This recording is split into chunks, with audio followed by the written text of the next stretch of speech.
Nusa Tenggara Timur, selain terkenal dengan pariwisata dan juga kebudayaannya, NTT kini punya salah satu makanan yang layak disebut khas dari NTT ini. Berdasarkan data yang didapat, Indonesia menjadi negara ketiga penghasil kakao terbesar di dunia sejak 2020. Secara nasional, Nusa Tenggara Timur masuk dalam 10 provinsi dengan penghasil kakao terbanyak di Indonesia.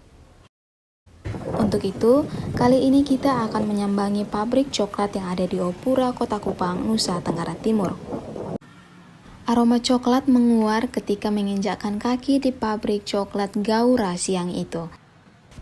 Pabrik milik Hengki Lianto ini menggunakan bahan baku biji kakao asli dari Sumba Barat. Bersama Bobi Lianto, kita akan menyusuri sejarah panjang coklat Gaura hingga kini.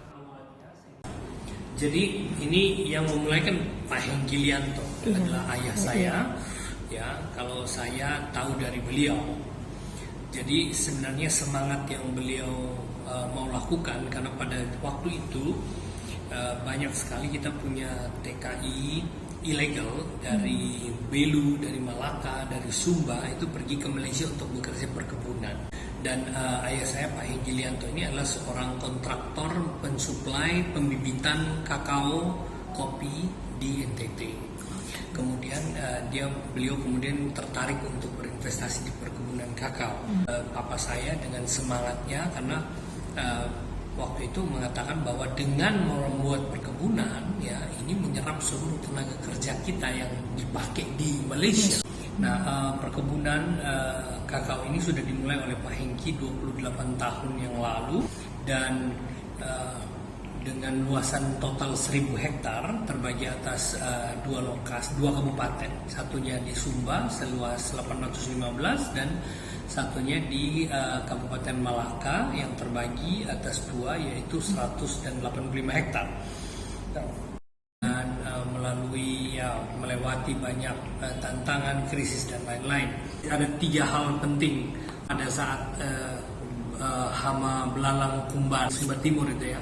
Dia datang seperti awan, seperti tulah di Mesir.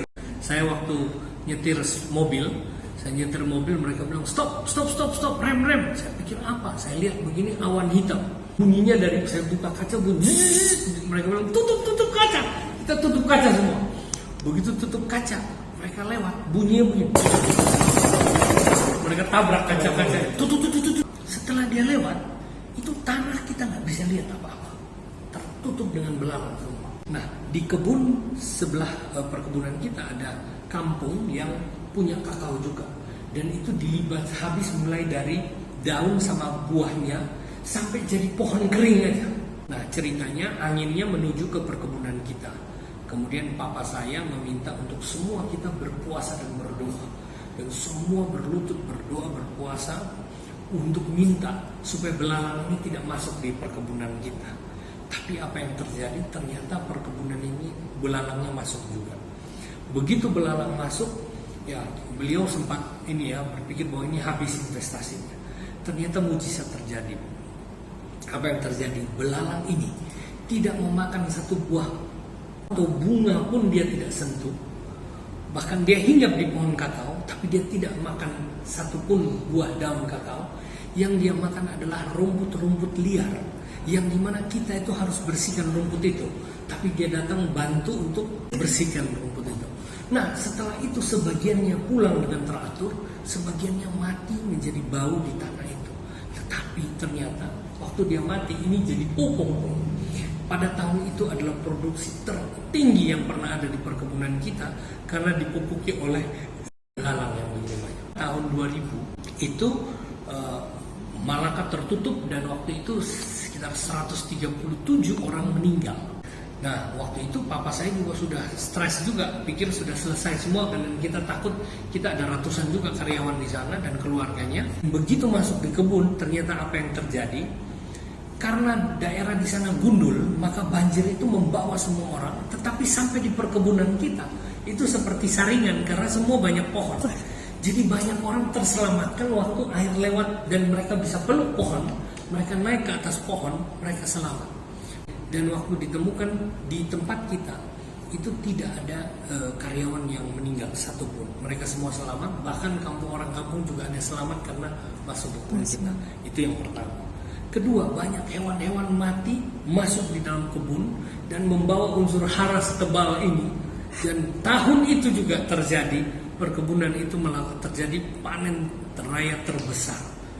Tahun 2015 ya, dalam kesempatan dari Puslit Koka Jember itu mereka mengambil sampel dari tempat kita dan mereka mengirim ke International Cocoa Awards. Setiap 2 tahun dilakukan di Paris, disebut Salon du Chocolat. Dan saat itu ratusan sampel dari seluruh dunia itu dikirim, kemudian ada dewan jurinya yang mereka mencoba. Mereka membuat biji kopi dan mereka yang mengetes semua dari macam-macam kategori ya, dari rasanya, dari kekuatan karakternya, aftertaste-nya, kemudian ya dengan macam-macam dan kualitas daya tahan rasanya, pola fermentasinya, sehingga kita punya biji kakao asal Sumba terpilih menjadi juara ya, menjadi juara berarti salah satu yang terbaik di dunia. Pada tahun 2019 ya, akhirnya kami putuskan untuk membuka pabrik coklat sendiri ya, walaupun mulai dari ya, pabrik yang terbatas. Ini adalah upaya kita untuk memperkenalkan produk Nusa Tenggara Timur ke kancah internasional. Jadi mesin yang digunakan itu ada beberapa ya, mulai dari roasting, winnower untuk pemisah biji dan kulit itu pakai mesin, kemudian kepada pencacah atau mixer kasarnya mesin standar, kemudian kita pakai ball mill dan juga stone mill. Tetapi nanti setelah menjadi pasta coklat, liquor, proses sampai kepada pencetakannya semua masih manual.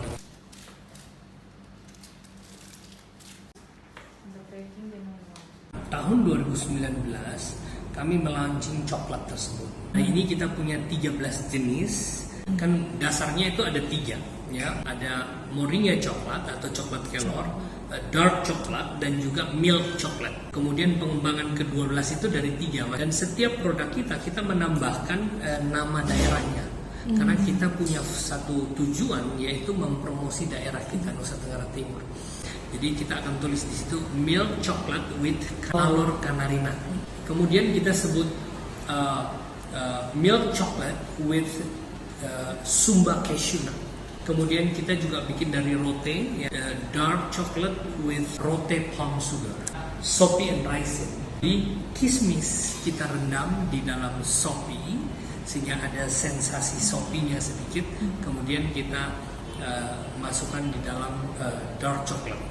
Sampai hari ini kapasitas produksi kita masih di bawah 5 ton per bulan. PR kami dari Pak Gubernur bukan hanya Malaka dan Sumba yang notabene perkebunan kita berusaha untuk bisa mendapatkan juga kakao dari petani-petani yang ada di Flores dan lain-lain. Kita coba bina dan kita bisa beli dan bikin coklat.